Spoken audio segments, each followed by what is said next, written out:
Gen Z Serie of 2023 is back to welcome you to the second season of Senior High Street Story Conference. We will all make a better show, a grittier show, and higher density show. So, magtutulungan tayo para pagandahin lalo ang high school. Si Jan Jaramillas, Ricky Jimenez. Sobrang excited ako as in parang, di ba nga, yung ending natin, graduate na tayo. Kailangan natin tuloy yung love story na, di ba? Di ba team mo sila pa rin naman? Oo naman. Okay. Oo naman. Kasi pinaglaban kita eh. Pinaglaban kita. Napag-break lang ako sa girlfriend ko para sa'yo. Ay, Jella Ataide. Tommy Alejandrino.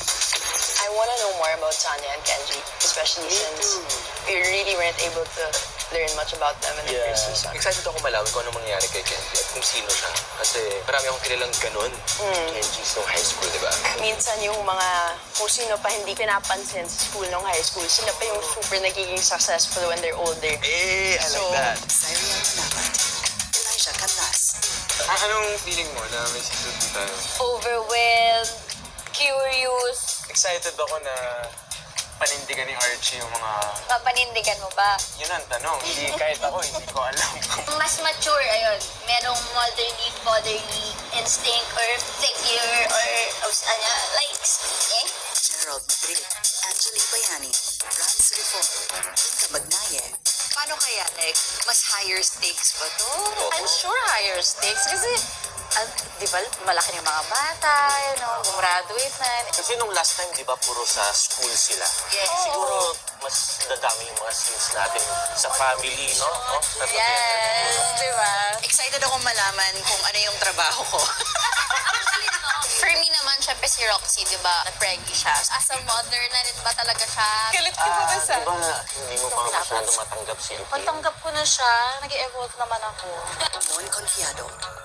Ana Abad Santos.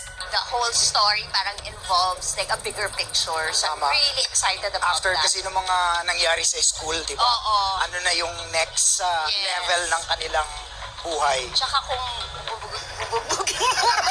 Grabe naman yun. Hanggang season 2 ba naman, bubugbugin pa rin. Wala na, baka baldado ako na lang. na nga ako eh. Pero after 5 years, Yes, so excited so baka buhay ako. na lalo Yeah. si Dom. Angel Aquino. And Juan Carlos and Andrea Brillantes. Oh my God! Or ba? Sinong pinaka-excited sa ating lahat? Ako, I know I am.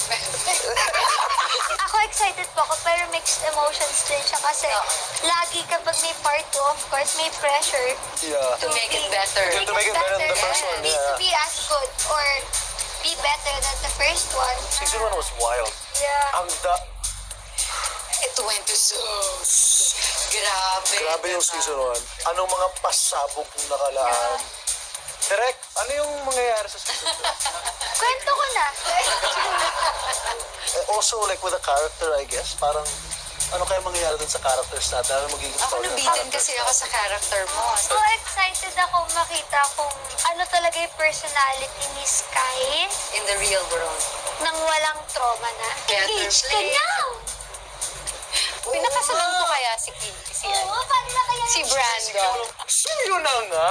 yung pinaka-excited ko? Kaya nga eh. Meron din tayong mga bagong characters! And they are joined by the newest cast members. Ralph De Leon, AC Bonifacio, Harvey Bautista. Watched the show, the first season, and I was really into the theories. Ngayon, naging part na ako ng show. I'm just super excited. Parang it's different jumping into a show where na-establish na yung actually main characters, tapos may mga bagong So may pressure talaga. But excited ako, ang ganda ng storyline. And joining, di ba, yung cast na to, grabe. Bigatin. Especially for someone new like me. Medyo nakaka-intimidate siya, pero syempre it's a good challenge that we wanna take on. Romnick Sarmenta and Dimples Romana. Sa akin exciting kasi meron akong mga anak na Gen Z. Nakaka-relate ako ng konti sa kung paano yung lingwahe nila, paano ba nila ikwento yung kwento nila. I guess High Street is on the way to not showing the struggles, but also showing the victory through the struggle.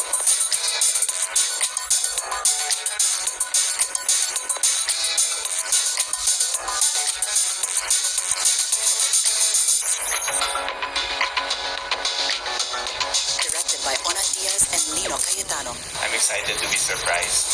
Let's create something special. We have a unique opportunity to make such a wonderful impact in the lives of people.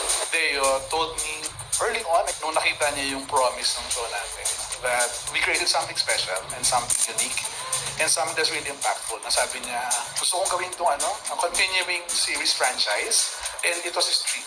So this is part of their legacy. High Street coming soon.